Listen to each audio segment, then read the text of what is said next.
Derek William Bentley was born on the 30th of June 1933. He was a British teenager hanged for the murder of a police officer, committed in the course of a burglary attempt. The murder of the police officer was committed by a friend and accomplice of Bentley's, Christopher Craig, then aged 16.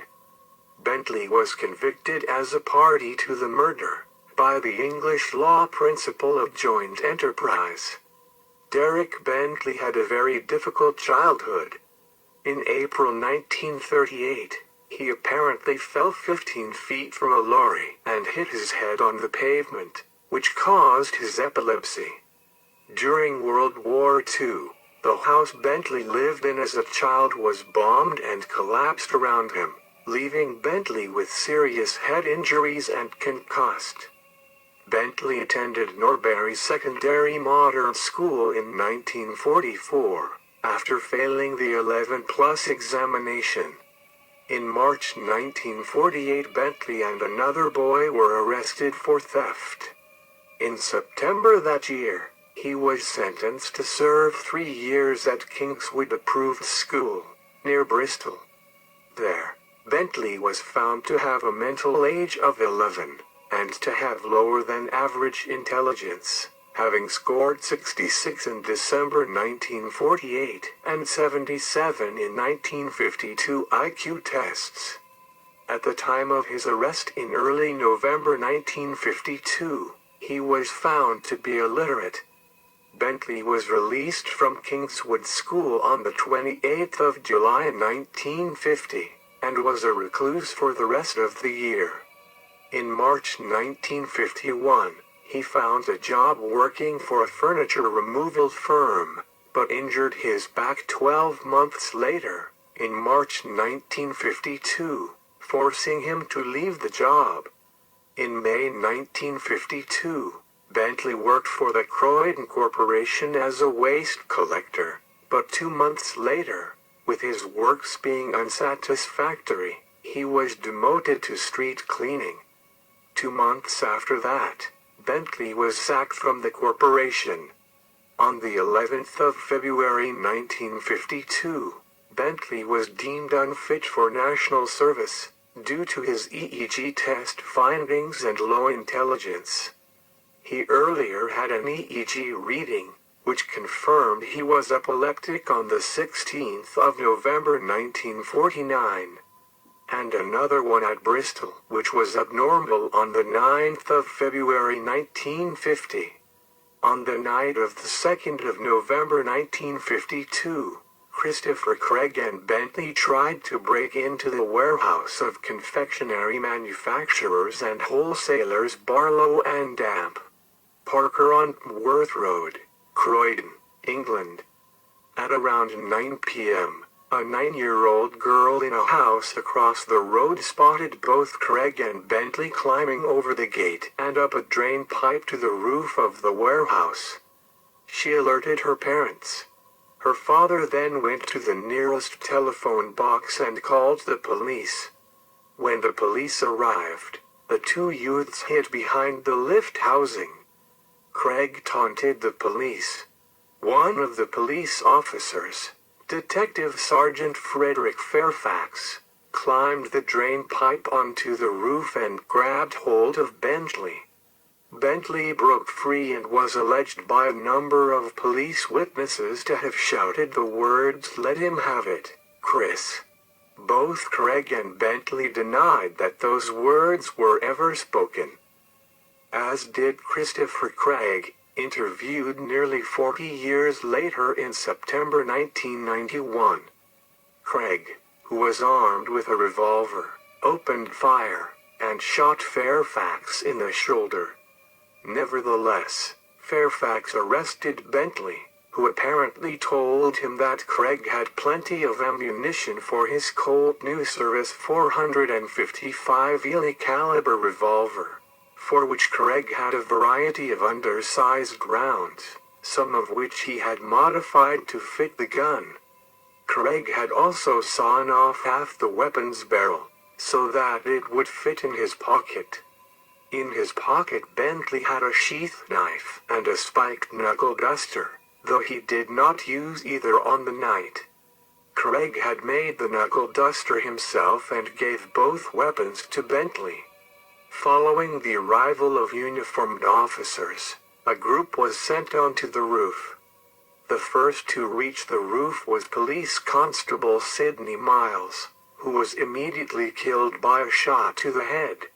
After exhausting his ammunition and being cornered, Craig jumped some 30 feet from the roof, fracturing his spine and left wrist when he landed on a greenhouse. Various medals were awarded to the several participating police officers, including one, posthumously, to Miles and the George Cross to Fairfax, in January 1953. Craig would not have faced execution if found guilty, as he was below the age of 18 when P.C. Miles was shot. Bentley, on the other hand, was not. The trial took place before the Lord Chief Justice of England and Wales, Lord Goddard, at the Old Bailey in London between the 9th of December and the 11th of December 1952. The doctrine of constructive malice meant that a charge of manslaughter was not an option, as the malicious intent of the armed robbery was transferred to the shooting. Bentley's best defense was that he was effectively under arrest when P.C. Miles was killed. As the trial progressed, the jury had more details to consider. The prosecution was unsure how many shots were fired and by whom, and a forensic ballistics expert cast doubt on whether Craig could have hit Miles if he had shot at him deliberately. The fatal bullet was not found. Craig had used bullets of different undersized calibers, and the sawn-off barrel made it inaccurate to a degree of 6 feet at the range from which he fired. There was also the question of what Bentley had meant by "let him have it," if indeed he had said it. Both Craig and Bentley denied those words were spoken. Though in the gangster movies of the time the expression meant shoot, it could also be construed as signifying that Bentley wanted Craig to surrender the gun. The principal medical officer responsible was Dr. Matheson, and he referred Bentley to Dr. Hill, a psychiatrist at the Maudsley Hospital. Hill's report stated that Bentley was illiterate and of low intelligence, almost borderline retarded. However, Matheson was of the opinion that whilst agreeing that Bentley was of low intelligence, he was not suffering from epilepsy at the time of the alleged offense, and he was not a feeble-minded person under the Mental Deficiency Acts. Matheson said that he was sane and fit to plead and stand trial. English law at the time did not recognize the concept of diminished responsibility due to retarded development.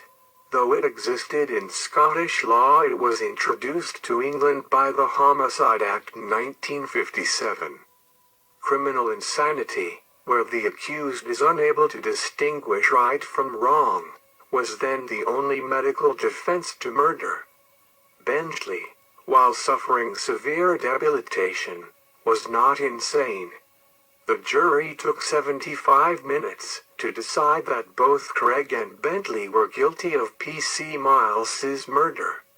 Bentley was sentenced to death with a plea for mercy on the 11th of December 1952, while Craig was ordered to be detained at Her Majesty's pleasure. He was eventually released in May 1963 after serving 10 years imprisonment, and has been a law-abiding citizen ever since. Bentley's lawyers filed appeals highlighting the ambiguities of the ballistic evidence, Bentley's mental age, and the fact that he did not fire the fatal shot. However, these efforts failed to reverse his conviction, and the death sentence was mandatory. Bentley was originally scheduled to be hanged on the 30th of December 1952, but as he launched an appeal, that was postponed. However, Bentley's appeal was unsuccessful on the 13th of January, 1953. Home Secretary David Maxwell Fyfe, after reading the Home Office psychiatric reports, refused to request clemency from the Queen, despite a petition signed by over 200 of his fellow MPs.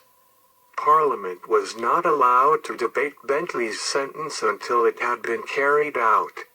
The Home Office also refused Dr. Hill permission to make his report public. At 9 a.m. on the 28th of January 1953, Derek Bentley was hanged for murder at Wandsworth Prison, London by Albert Pierre Point.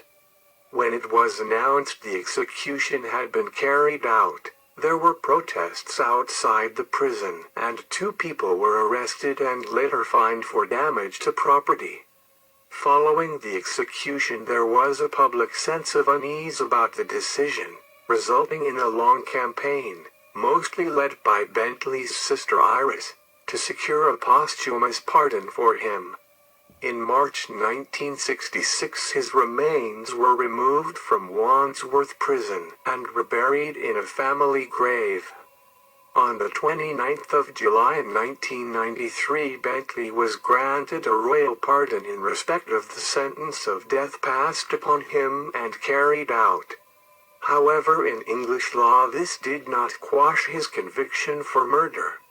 Eventually, on the 30th of July 1998, the Court of Appeal quashed Bentley's conviction for murder. Craig, the man that committed the murder, welcomed the pardon granted to Bentley. However, Bentley's parents and sister had died by this date. Thank you for watching Death Row.